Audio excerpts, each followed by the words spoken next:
So often we have to export our kids to the Wasatch Front or out of state. We really want opportunities for our kids to be able to stay at home, raise their families there, and bless the lives of everyone in these areas. Governor Spencer Cox has signed bills into law that focus on boosting rural Utah. From farms to jobs, he's backing efforts to ensure prosperity off the Wasatch Front. Fox 13's Ben Winslow is at Southern Utah University in Cedar City with more. The bills were passed this year by the Utah State Legislature with the goal of advancing rural interests. All right, let's make it official.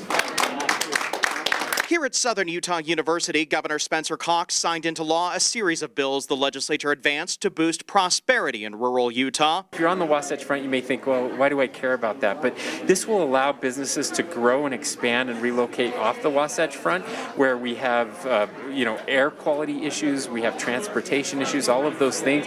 So when rural Utah thrives, it benefits the entire state. In anticipation of a political fight, the governor signed a resolution encouraging President Biden's administration to work with the state as he contemplates reinstating the boundaries of the Bears Ears and Grand Staircase Escalante National Monument. Personally, I think they'll enlarge the boundaries back to what it was.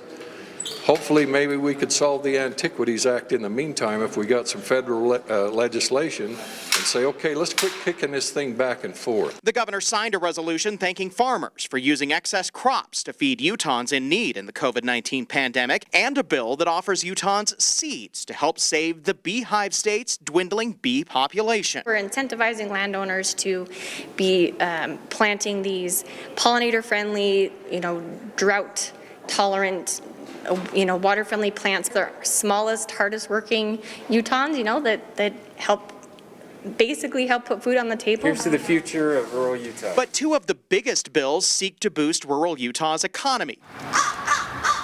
One offers money to help reinvigorate small-town main streets. Another offers big tax incentives for companies to expand off the Wasatch Front or move in from out of state and into rural Utah. They can get up to a 50% tax credit, which is huge. The governor's rural affairs advisor says it's not to take away from the Wasatch Front, but to help rural Utah. We're simply incentivizing them to expand and grow in rural Utah, where we have the opportunity with available workforce, our infrastructure availability options are better. So it's more of, if you're going to grow rural.